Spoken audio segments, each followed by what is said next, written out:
के विषय में बहुत सुंदर साहिब कहे कि भाई उनको संस्कार कब से देना चाहिए। इस विषय में कबीर साहब ने कहा बच्चों को जन्म के पूर्व 20 वर्ष पूर्व संस्कारित करना चाहिए।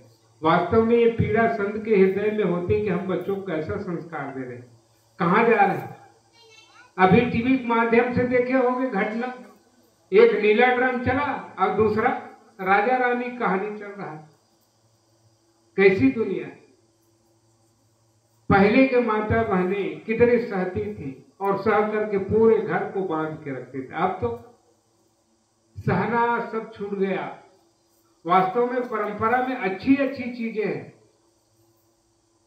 उन चीजों को हमें निकालना चाहिए। शादी होता है तब कभी गौर किए सील कावर देते, काकू कर घर जिकर घर जात हुई बेटी सील नहीं हुई चटनी पीसे में देते कि नहीं। नारियल क्यों भेंट किया जाता है, समधी भेंट होता है तो एक दूसरे का दान प्रदान करते हैं। दूब क्यों रखा जाता है। परंपराओं में जो चीजें हैं वो ग्रहणीय है और एक संदेश छुपा है उसके भीतर। समधी, सम नाम बराबर धी नाम बुद्धि, समता बुद्धि वाला हो। धन में ऊंच नीच हो सकता है।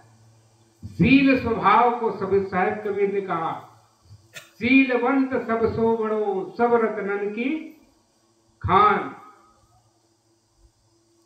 तो वास्तव में ये संदेश है कितना सहता। तो खान पान की शुद्धि पर साहब ने बहुत सुंदर कहा। और कहावत है कि जैसा खाए अन्न गोठियान का जाना था तो भूल नहीं बोलो जी, थोड़ा हुंकारू देखकर। जैसा खाए अन्न और वैसा बने और जैसे पिए और वैसे निकले वाणी। कितना सुंदर। अब कबीर साहब तो कहते हैं गुरु बनाओ और पानी पीजे। अब कक्का जाना पांच छान के पानी पीते। वास्तव में ये हमारे जीवन को पवित्र बनाने की विधा। ये आत्मा जैसे पवित्र है वैसे हमारा जीवन पवित्र हो। कबीर साहब आकाश पाताल की बात नहीं कहे, हमारे जीवन की बात कहे। सूपा को उदाहरण, बाहरी को उदाहरण, कोयला को उदाहरण, लकड़ी को उदाहरण दिए कि नहीं। कबीर साहब की साखी आप सुनोगे, साधु वैसा चाहिए जैसा सुभाए और सार सार को गह रहे थोथा देवड़ा। सुपा ही नहीं सब घर, ऐसे काकरो घर नहीं हो जिनका घर सुपा नहीं हो। अब सब माताएं जानती हैं कि हम क्या करते हैं, सार को अपनी ओर और असार को बाहर को छोड़ते। तो जो सार संदेश है वो ग्रहणीय। झाड़ू काम का है, घर को साफ रखना, पवित्र रखना। अब वास्तव में आप सब अनुभव किए हो, कबीर साहब अनुभव की बात करते हैं। अनुभव की बात, आप कोई 2-4 दिन कहीं गांव गए, घर में ताला लगा और जब आते हैं तो आपका मन थोड़ा बोझिल लगता है कि नहीं। जब झाड़ू लगाते हैं, पोछा लगाते हैं तो आपका मन हल्का महसूस करता है कि नहीं। क्यों? क्योंकि हमारी आंखें भले उस धूल के कण को ना देख पाए। अच्छा बताओ, ताला लगा हुआ घर में कोई धूल डालता है क्या? नहीं डालता, मगर धूल रोज आते हैं और इन्हीं की सफाई रोज होनी चाहिए। जो हम देखते सुनते हैं विचार करते हैं, हमारे जीवन की ये जो 5 ज्ञान इंद्रियां है, इन्हीं से कचरा रोज आता है। अब उस कचरे को सफाई करने वाला किसी ध्यान नहीं है। आंखी से देखे वो भीतर समा गए चित्र रूप में, सूंघे वो, खाए वो, पिए वो, सब चीज कचरा भरते जाते। मन को निर्मल बनाने का आदमी काम कम करता है। तो जीवन को पवित्रता का पाठ संदेश देने वाला सदगुरु कबीर साहब का विचार। और अंधविश्वास में आदमी इतना डूबा है, और ये कारण क्या है मालूम है? आदमी ईर्ष्या और द्वेष में ज्यादा जलता है। कोई अच्छा काम कर रहा है ना तो उनके टांग पकड़ के खींचने वाले बहुत लोग कहते हैं विदेश में आज केकड़ा पार्सल होता रहता है, पेटी केकड़ा, और एक पेटी केकड़ा का फूट गया रहा, लकड़ी पेटी। बाहर विदेशों में खान पान इतना रद्दी, क्योंकि वहां ऐसा अन्नहार कम होता। अब धीरे धीरे विज्ञान बढ़ा तो वहां भी अन्नहार होता, नहीं तो भारत भूमि जैसा अन्नहार वाला देश दुनिया में था ही नहीं। आज विज्ञान के बल पर अन्य देश कंदमूल फल अन्नहार में आगे बढ़ते जा रहा, भारत पिछड़ते जा रहा। अब आज आदमी के पास देखो, अपने बो रहा है खेत में, अपने बीज नहीं बचा पा रहा, कहां खरीद के जाते। पहले के लोग जानते थे कि भाई हमारे कोठी में बीजा रखनगा, आज पराधीन हो गया। वही बीज तुम्हारे से लेगा और फिर साफ सफाई करके रंग पोत करके फिर बेच रहा है कि नहीं। तो आदमी अपने लिए नहीं सोच पाता। और मान लो सरकार रोक दे, हमारे पास अन्न नहीं, खिलाने बस का है, तो तुम किसान होते हुए भी बिल्कुल भूखे मरने के कगार में आ जाओगे। तो होना चाहिए ऐसा उचित बीज अपने पास रखें, बोए, काहे पैसा खर्च करें। तो हर कई क्षेत्र है अपने जीवन के। अब आदमी रात दिन कमाता है, उसका सदुपयोग भी नहीं कर पाता अच्छे से। रात दिन हाय हाय कमाए, अब फिर कहां जाए, डॉक्टर लगे बस हो नहीं का। बिल्कुल यही हो रहा है, वो चैन से सो ही नहीं पा रहा। एक आदमी था, नावा साइकिल लिया, नावा साइकिल लेको पैदल जा रहा था। अब रोज का वही काम, पैदल जाना। तो एक आदमी देखा इतना बढ़िया साइकिल लिया, अब रोज पैदल जा रहा है। तो पूछा, कहे भैया तुम पैदल क्यों जाते हो? अच्छा ये बताओ, साइकिल का हैंडल है कि है, पैडल है कि वो भी है, चक्का है कि वो भी है, सीट है जिसमें बैठ करके आराम से चल सकते वो भी है, हवा भी है गाड़ी में, तो पैदल क्यों जाते हो? क्या सब कुछ है भैया मगर चैन नहीं है। सब कुछ होते हुए भी हमारे पास जीवन में चैन नहीं तो बेकार है कि नहीं? तो चैन आनी चाहिए, जीवन में शांति आनी चाहिए। हम अपने धर्म मत पंथ के सत्संग के लिए समय नहीं निकाल पाते जाने के। इसको तो बढ़िया त्योहार रूप में मनाना चाहिए। देखो साहू समाज में ही देखो, कर्मा माता की बढ़िया जयंती मनाते हैं, कर्मा जयंती, कितना उत्साह। अन्य मत पंथ में कहीं भी देखो बड़े तेज त्योहार के साथ, बड़े श्रद्धा के साथ, प्रेम के साथ। आइए में धीरे धीरे पिछड़ते जा रहे लोग, उत्साह ही नहीं। अब आदमी के भीतर वो क्या देखने की कमजोरी आ गई, बुराई। वास्तव में साहेब कबीर ने कहा, बुरा जो देखन मैं चला, बुरा न मिलिया कोई, और जो दिल ढूंढा आपनो मुझसा बुरा न। तो अपनी कमजोरियों को निकालते जाता है, वो महान होते जाता है।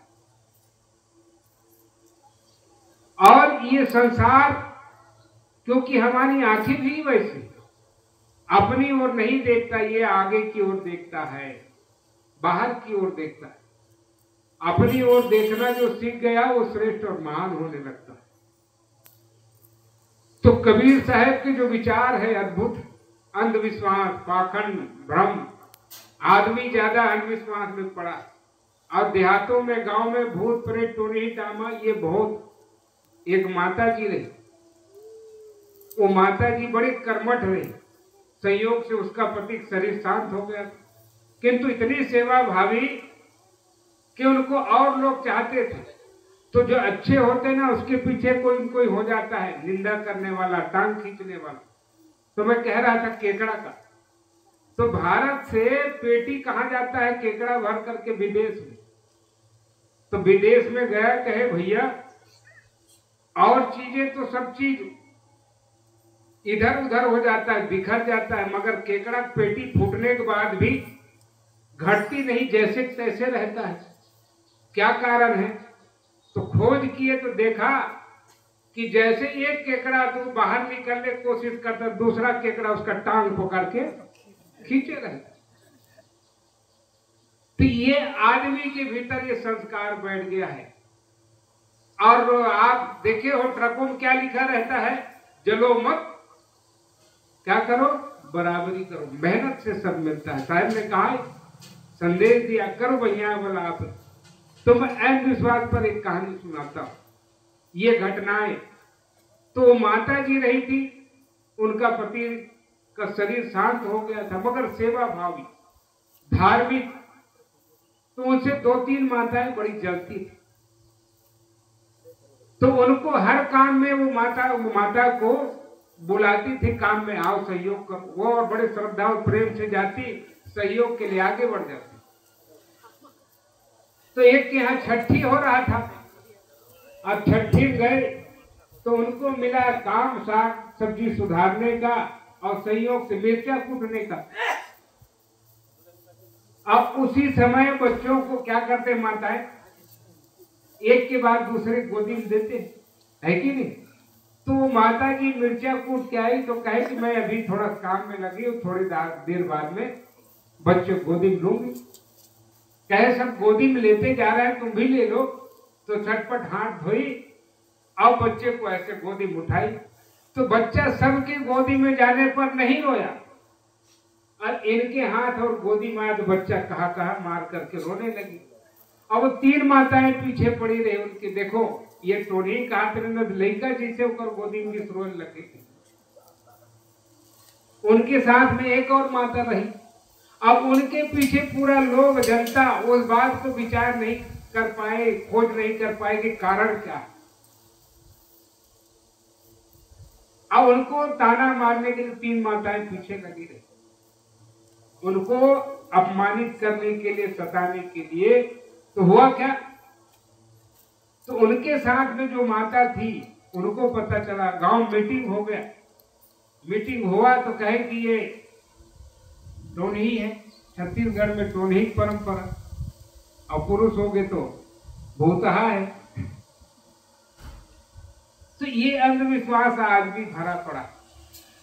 जब वो दूसरी माता आई, वहां पर गई, कहे अरे ये मिर्चा कूट रही थी, और बच्चे शरीर कोमल, अरे अपन हाथ क्या थे जवान के तो लड़का थे, है कि नहीं।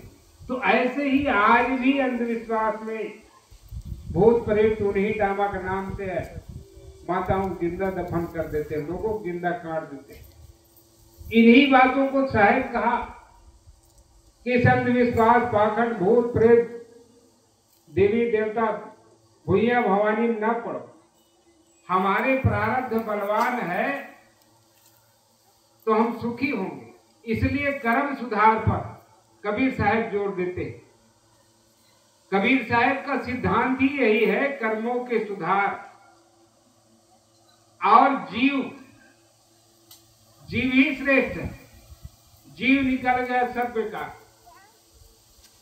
और कर्म सुधार पर आदमी को कहता ना, अभी साहब जी ने विस्तार पूर्वक कहा, खान पान, रहन सहन, आचार विचार, घर को मंदिर बनेगो। पहले भजन गाते थे माता, घर ही को मंदिर बनेगो, मंदिर बा का करे देगो। किंतु घर को क्या बना लिए है, शमशान घाट। अच्छा किसी कहो घर, अपना घर भैया शमशान घाट में बनाओ, कोई बना कर रहने वाला है? कोई नहीं चाहेगा। और इस शरीर रूपी मंदिर में भगवान रहता है, वहां क्या लाके डाल रहे, पाट रहे, मुर्दा डाल रहे कि नहीं, मछली, अंडा, कुकरी और मुर्गी। तो खाते हैं जैसा उसका प्रभाव हमारे जीवन में पड़ रहा है। गांव गांव अंडा की दुकान खुलत, शराब भट्टी खुलत। एक समय माताएं हल्ला करके करही बदर में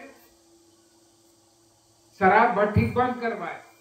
अब गांव में ऐसे लोग हो गए कि घर घर बिकना शुरू हो गए। गांव वाले हताश, पेपर में आउट होगा कि भाई यहाँ गांव में खूब बिक रहा है। तो गांव वाले चाहे कि भैया खोल भट्टी। अब भट्टी भी ऐसे जगह खोले हैं, वहीं पे स्कूल है और वहीं पे अस्पताल है,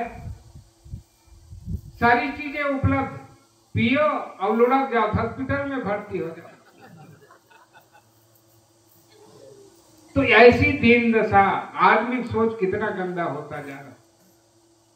तो कबीर साहब जीता जागता उदाहरण लेते हैं। अरे कहां बाहर खोजते हो, भीतर तो खोजना सीखे, भीतर लौटना सीखे। जब शांत वातावरण हो, एकांत मिले तो 5-10 मिनट आंख मूंद के बैठना सीखे कि मैं कौन हूं, कहां से आया हूं, कहां जाऊंगा। सबको पता है जब किसी की अर्थी उठाई जाती है तो क्या जयकारा लगाते जाते हैं कि राम नाम। और सबकी यही कबीर साहब की पूरी वाणी में मौत को याद दिलाए कि नहीं। हर भजन में आप सुनेंगे। और सदगुरु अभिलाष साहब तो और ऊपर की बात कह दिए, रे मौत प्यारी मौत मेरे सामने आया कर।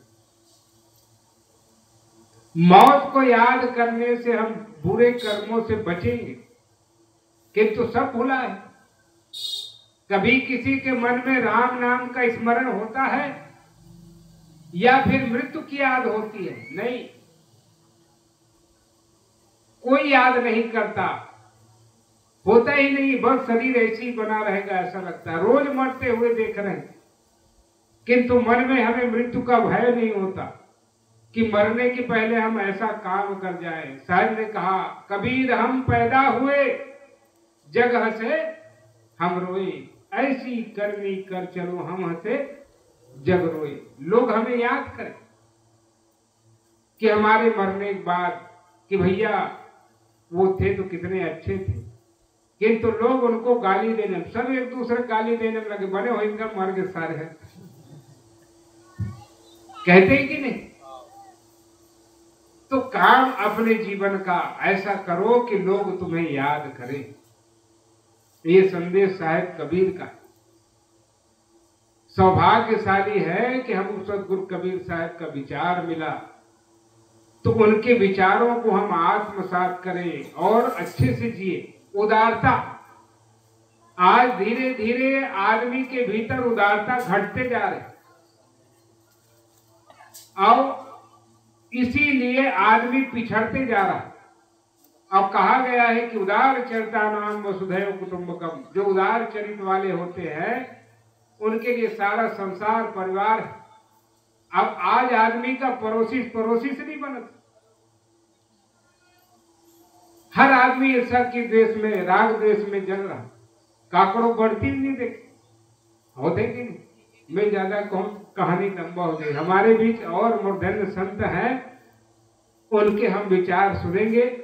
सदगुरु कबीर साहब का संदेश तो मैं निवेदन करता हूं, मैं अपनी वाणी को यही विराम देता हूं। तो ये आखिरी यही कहूंगा कि सदगुरु कबीर साहब के जीवन दर्शन को पढ़ें। सदगुरु श्री अभिलाष साहब की व्याख्या घर में हो तो रोज पाठ करो, अध्ययन करो। उससे क्या होगा, तुम्हारे मन दर्पण धुलता जाएगा और साहिब कबीर के विचार से आप भली भांति परिचित होंगे तो आपके जीवन में शांति आएगी। सब कुछ हो, शांति ना हो, चैन ना हो, सब धन बेकार है। और पक्का ये सारी चीजें छूटने वाली, इनकी जरूरत है, नकारा नहीं जा सकता। साहिब ने कहा, कर से काम मन से राम, कहीं कभी सरे दो काम। तो दोनों को निभाते हुए हम आगे बढ़े, ऐसे सदगुरु कबीर साहब का विचार। तो मैं अपनी वाणी को यही विराम देता हूं। विराम के पूर्व एक भजन हमारे राधा किशन भाई से निवेदन है कि हम सबको भजन सुनाए, फिर विचारों की कड़ी